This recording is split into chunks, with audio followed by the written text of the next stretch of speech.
시청자 여러분 안녕하십니까. 지금부터 전국현의 안보정론을 시작하겠습니다. 자, 이미 여러분께 제가 예고해 드린 대로 말이죠. 이 워싱턴에서 IDU 회의가 열렸어요. 국제민주연맹. 예. 요 회의가 열렸는데 이름만 보면은요. 국제적인 그러니까 보수 민주정당 연합체가 되겠습니다. 국제민주연합. 예. 연맹이 아니고 연합, 유니언. 요 회의가 있었는데 이건 이제 보수 정당들의 연합 회의예요.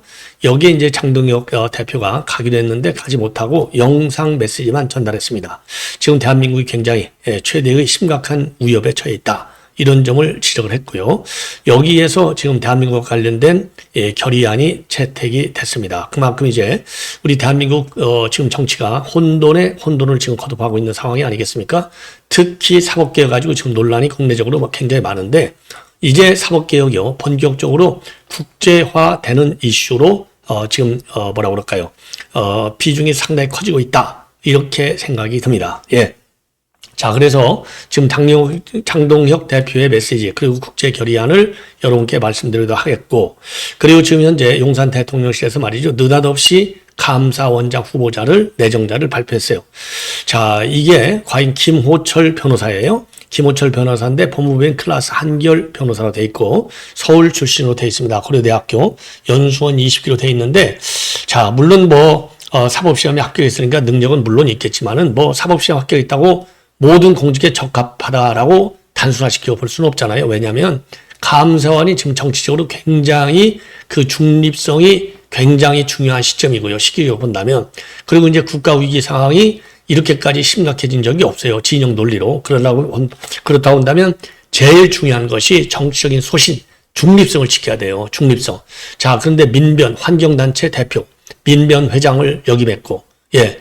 그거밖에는 없어요. 민변회장 환경대표. 무슨 상임위원 어쩌고저쩌고 이런 위원장 했는데, 이게 감사원이 말이죠. 어마어마한 국가기관 아니겠습니까? 그러면은, 속된 말로 관록이 있어야 돼요. 그러니까, 조직을 딱 지휘한 경험이 있어야 돼.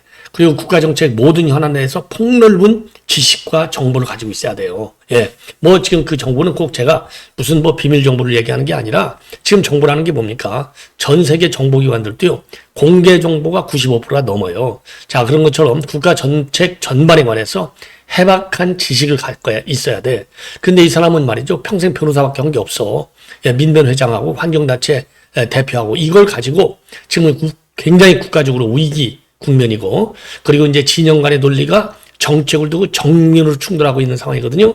정책 마인드가 과연 어떻게 될 것이냐. 그리고 감사원 직원들도 이제 보수냐 진보에 따라서 거의 지금 나눠져 있다고 봐야 돼요. 이게 국가기관이라는 게 지금 다 그렇게 가고 있는 거 아니에요?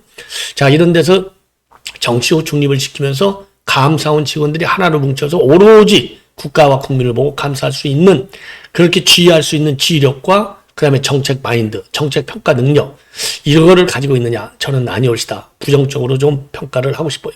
왜? 주변에서 사람들이 그렇게 많이 얘기를 해요, 또. 자, 그래서 좀 더 우리가 지켜봐야 되겠고, 근데 말이죠. 청문회 기대할 거 하나도 없어요. 여러분들 김민석 청문회 하는 거 봤잖아요. 청문회가 무슨 의미가 있습니까? 왜? 민주당에서 지금 172석, 178석 딱 가지고 있잖아요. 조국당까지 합치면 200석 거슬이 딱 넘어가는데, 지금 무슨 의미가 있냐고. 청문회가 아무 의미 없습니다. 무슨 어떤 정책 검증 그런 기능도 하나도 못 하고 있고, 그렇다고 해서 뭐라고 그럴까요? 좀 인적 그런 이 백그라운드 체크 이런 능력도 없잖아요. 또 있음들 그게 무슨 청문회 통과 여부에 결정적 영향을 주냐 이거죠. 예. 자, 그래서 더군다나 말이죠. 총리의 경우에는 지금 또 뭐라고 그럴까요? 통과가 안 되면은 임명을 할 수 없지만은 유일하게 총리가 다 그렇게 돼 있어요. 그러나 지금 감사원장은요, 아무 관계없이 그냥 대통령 임명해버리면 돼요. 예. 그래서 사실 임명된 거나 마찬가지인데 부합하느냐 안 부합하느냐 현재의 상황에서 감사원의 정치적 중립이 굉장히 흔들리고 있는 상황에서 정치적 중립과 공정성 그리고 투명성을 과연 어느 정도까지 유지하면서 감사원장으로서의 직무를 수행할 수 있느냐. 이 대목에 대해서는 우리가 퀘스천 마크를 가지지 않을 수 없다. 이런 말씀을 드립니다. 그리고요, 지금 느닷없이 그동안에 스카이데일리에서 대대적으로 보도해왔던 중국인 99명의 사건과 관련해서 트루스 데일리에서 지금 느닷없이 이거를 보도해요. 자, 그런데 이 보도 저도 이제 그래서 지금 여러분께 평가를 해드리는데 이게 굉장히 중요한 기사잖아요. 자, 그런데 요걸 보면요. 트루스데일리가 이제 오늘 지금 보도입니다. 오늘 오늘 보도인데 진단, 예, 그래서 진단 칼럼의 일종의 선거연수원 중국 간첩단 검거는 결국 사실이었다. 그러면서 이 기를 누가 작성하고 있느냐? 조정진 대표 기자가 작성하고 있어요. 자, 조정진 대표 기자는 누구냐? 이분이요. 스카이데일리의 대표를 지낸 분이 조정진 대표 기자예요. 자, 그래서 스카이데일리가 이걸 이제 보도했고 그동안에 조정진 대표, 그 당시 스카이데일리 대표는 이런저런 많은 기회에 이거는 사실이다. 사실이다. 강력하게 주장을 했습니다. 그러나 선관위 그리고 이제 경찰 당국에서 그동안의 수사 결과를 보면 전혀 사실이 아니다. 그래서 스카이데일리가 폐간하는데 폐간 조치를 당하는데 결정적 변수가 된 게 바로 중국 99명의 요 사건이 되겠습니다. 자, 그런데 말이죠. 지금 오늘 투스데일리의 보도를 보면은요. 제목은 결국 사실이었다고 돼 있어요. 그러니까 그동안 스카이데일리 보도 맥락하고 같아. 스카이데일리가 폐간되는데 결정적 영향을 했는데 그 보도하고 맥을 같이 해요. 그런데 이 칼럼 내용을 보면은요. 정말 사실이었는지 않았는지 똑부러지게 떨어지는 연결고리가 제 평가에는 보이지가 않습니다. 자, 그래서 조정진 대표 기자가 과연 뭘 근거로 해서 이렇게 똑부러지게 제목은 사실이라고 딱 단정을 해놓고 그 칼럼 안에는 사실임을 우리가 확인할 수 있는 논리적 연결고리가 별로 안 보여요. 자, 그런 점에서 저는 비판적으로 요 보도도 제가 보도하지 않을 수 없습니다. 이미 여러분들 아시다시피요. 아주 대형 유튜버들이 그 당시에 완전히 사실이다. 이렇게 강력하게 주장을 했지만은 저는 몇몇 안 되는 사실이 아닐 가능성이 많다. 여기에 방점을 뒀어요. 저도 뭐 여러분도 아시다시피 저도 정보공장을 뭐 평생을 한 사람 아니에요? 그 딱 보면 감이 대충 들어와요. 자, 그래서 요 기사만 가지고 제가 평가를 해 드리도록 하겠습니다. 예. 자, 그래서 이건 매우 중요한 거리가 된다라는 말씀을 드리고, 그리고 마지막으로요, 이 안보실에서 오늘 입장을 내놨습니다.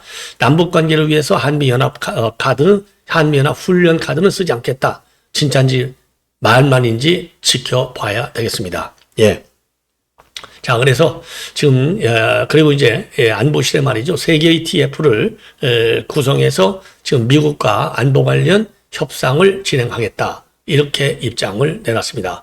자, 그래서 이 세계는 농축운하는 문제, 핵 잠수함 문제, 그 다음에 국방 예산 문제.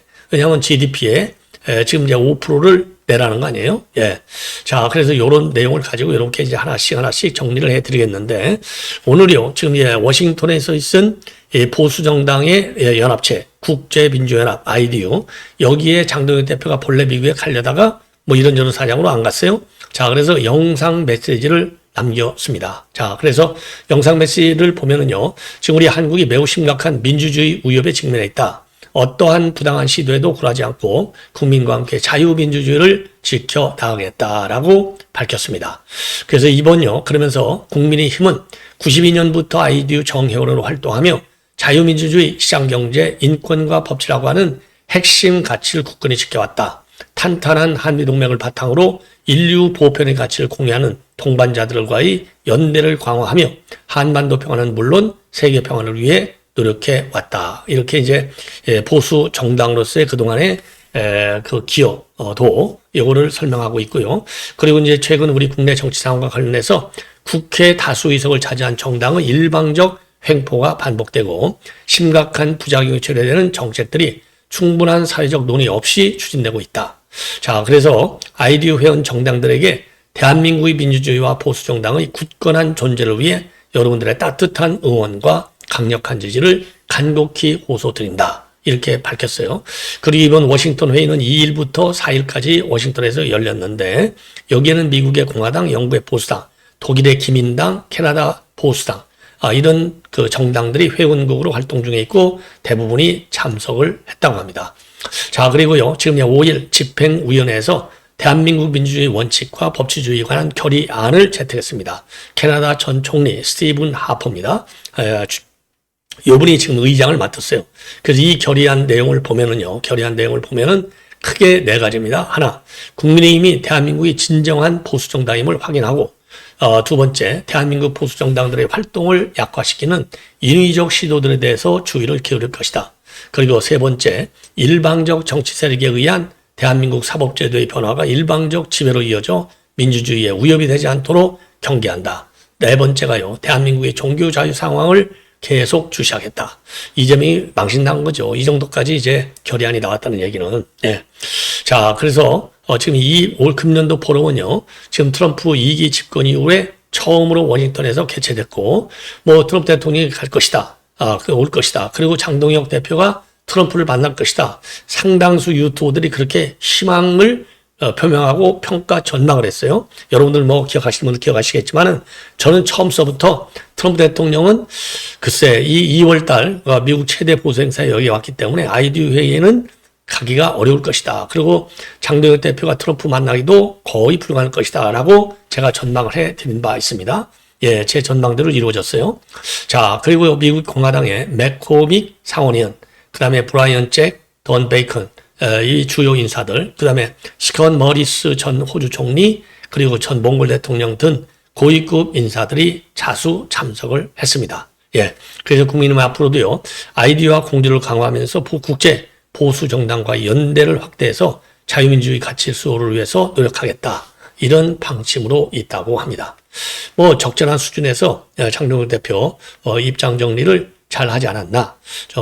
적절 수준의 메시지가 아닌가 이렇게 판단이 됩니다. 예. 그 다음에는요, 이 김호철 감사원장 후보자입니다. 김호철 감사원장 후보자. 자, 서울 대생이고요. 서울 성동고등학교하고 고려대 법대를 졸업해서 사법시험 30회 연수원 20기로 출력을 했고 군 법무관 생활을 마치고서 94년부터 변호사 활동을 했습니다. 94년부터 이제 평생 변호사만 한 사람이에요. 자, 그리고 2006년부터 2년 동안 군 의문사 진상규명위원회 상임위원을 지냈고 군 장병인권 보호에 목소리를 낸 바 있고요. 특히 민변 회장으로 했어요. 2018년도부터 2020년까지 13대 회장을 맡았습니다. 회장할 때요, 이 약자, 소수자, 인권 지키는데 노력을 많이 했다. 자, 이렇게 알려지고 있고요. 그리고 2021년부터 24년까지 3년 동안은 행안부 산하에 설치된 합의제 심의 의결 기관으로 경찰 치안 정책의 심의 의결, 경찰청장 임명 제청 이런 역할을 하고 있는 기구인 국가경찰위원회 위원장을 맡아서 활동을 했고요. 그리고 이제 또 윤석열 정부 마지막 때 그 2022년도 행안부 경찰국 출범을 추진하자 이건 위법 소지가 있다. 공개적으로 우려를 표명한 바 있습니다. 그리고 또 환경운동연합 공동대표를 지냈어요. 그리고 현재는 법무법인 클래스 한결에 소속되어 있습니다. 자, 오늘요. 이규현 홍보수석이 발표한 바에 따르면 경찰국 신설과 군 의문사 진상규명 등 사회적 파장이 컸던 사안에서 공공성과 법적 원칙을 견제해왔다. 그래서 감사원의 정상화를 통해서 정치적 중립성, 독립성, 국민의 신뢰라고 하는 헌법적 가치를 확고하게 복원할 적임자이자 전문가다. 야, 뭐 적임자라고 하는 것은 지 맘이니까 이해한다 치더라도 아니 이런 경력을 가지고 있는 걸 갖다가 전문가라고 할 수 있어요. 전문가라고. 이건 해도 너무 막 갖다 붙이는 게 아니냐. 예. 자, 그래서 말이죠.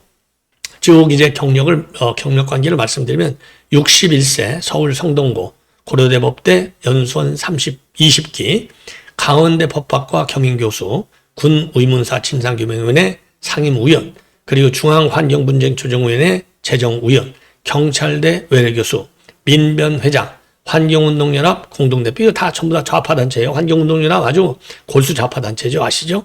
국가경찰위원회 위원장, 법무법인 클래스 한결 변호사 이렇게 되어 있습니다. 상당히 걱정스럽습니다. 자, 얼굴이 이렇게 생겼네요. 예, 뭐 얼굴 인상이야 뭐 좋아요.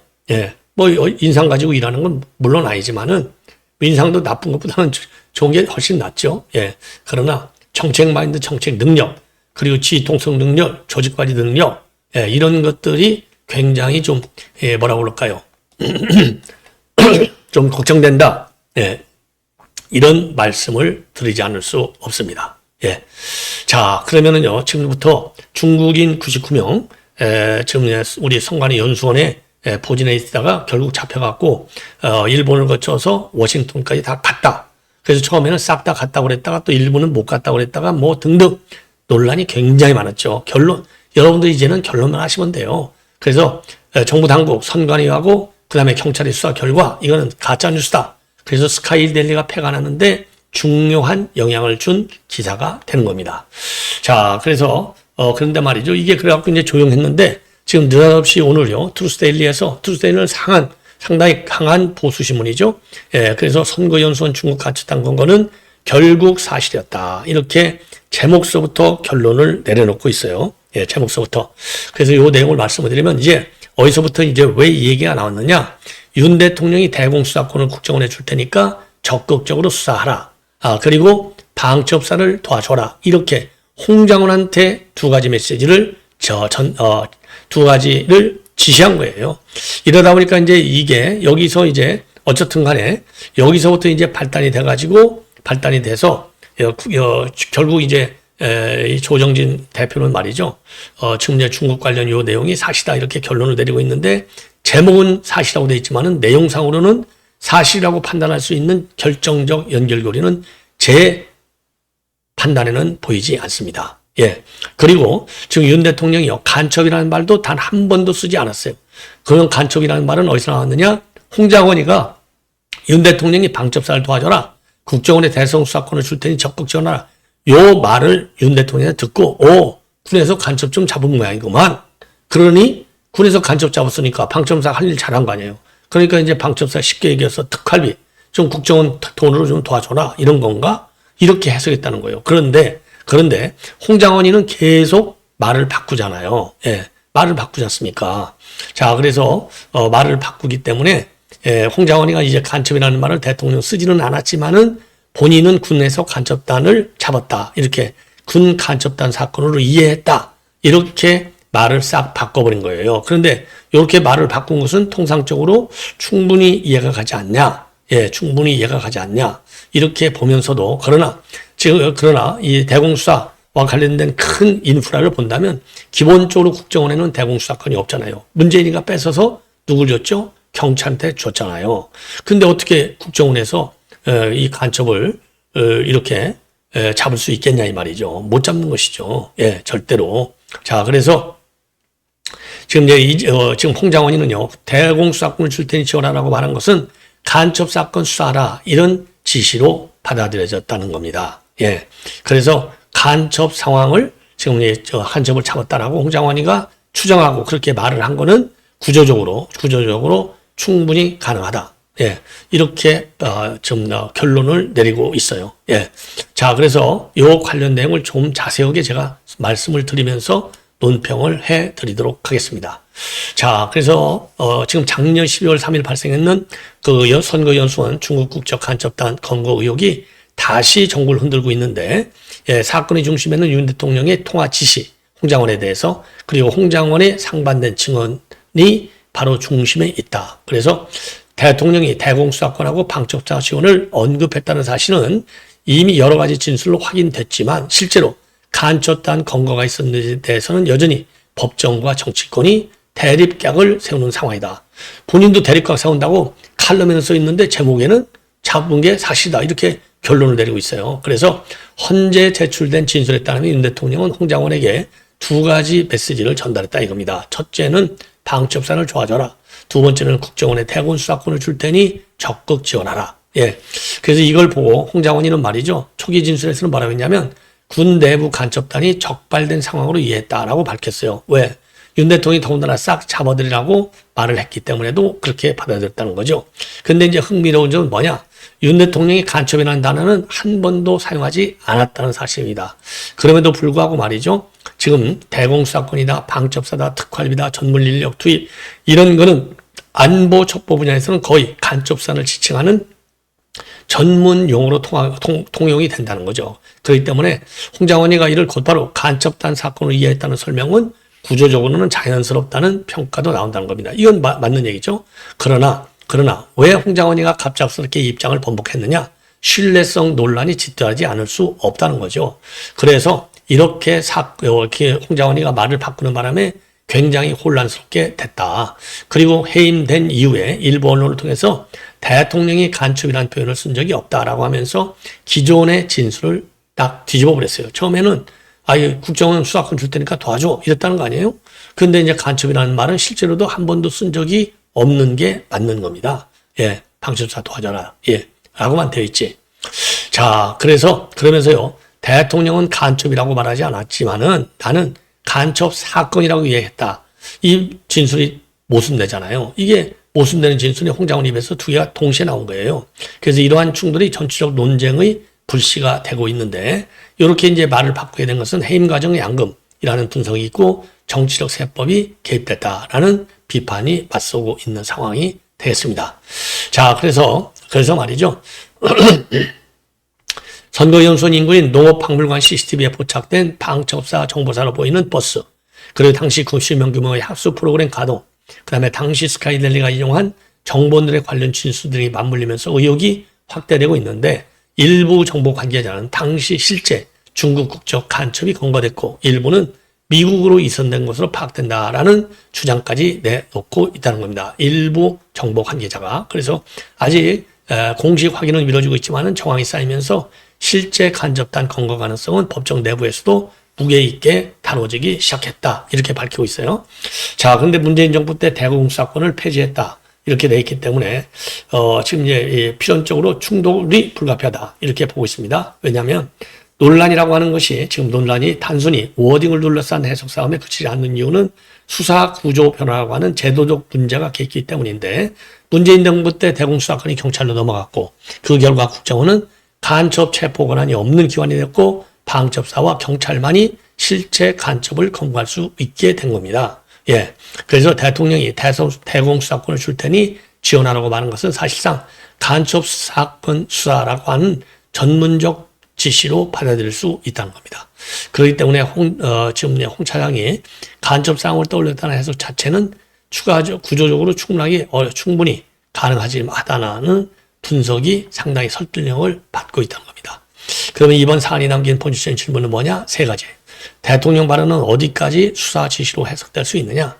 직접 말하지 않아도 의미는 간첩 첩보 처리 지시와 거의 통일됐다는 주장이 나오고 있고요. 두 번째는 홍장원의 증언 번복을 신뢰할 수 있느냐?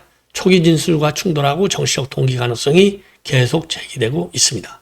그리고 세 번째, 실제 간접 검거가 있었느냐? CCTV 합승 인원, 비정보기관 연금, 이런 단서를 보면 지금 틀림없이 공식적인 조사 내용은 있을 것이다. 네, 용산에 가 있을 것이다. 이렇게 전망하고 있는 겁니다. 자, 그러면서 말이죠. 결국 이번 논란의 본질은 윤 대통령의 간접적 발언과 홍장원의 해석 및 번복이 만든 해석의 공백에 있다. 그래서 윤 대통령이 간첩이라는 단어를 말하지 않았지만은 홍 차장은 그것을 간첩단 검거상으로 이해했고, 그러나 이후 정치적 소용돌이 속에서 입장을 뒤집었다. 그래서 그 사이에 사건의 실체는 점점 더 안개 속으로 들어가고 있는 것이다. 예. 자, 그래서 말이죠. 모든 퍼즐 조각은 중요한 의미를 갖고 있지만 이를 종합적으로 규명할 공식적인 조사 과정은 아직 충분히 가동되지 않고 있다고 합니다. 그리고 간첩이라는 말은 한 번도 등장하지 않았으며 그 단어가 남긴 파장은 여전히 정치권을 흔들고 있다. 예, 이렇게 평가를 할 수 있습니다. 자, 그래서 다시 한번 말씀드리지만은요, 여기 지금 이 기사에 제목에는 사실이라고 되어 있지만은 사실이라고 추정하고 추론할 만한 결정적 단서, 워딩, 표현 한 자도 없습니다. 자, 그렇기 때문에 이 기사 또 앞으로 말이죠, 이 트루스데일리 이게 이제 어떤 또 영향이 미칠지 상당히 우려스럽다. 이런 말씀을 먼저 드립니다. 예, 자, 시청자 여러분, 이렇게 해서 본 방송을 마치겠습니다. 대단히 고맙습니다.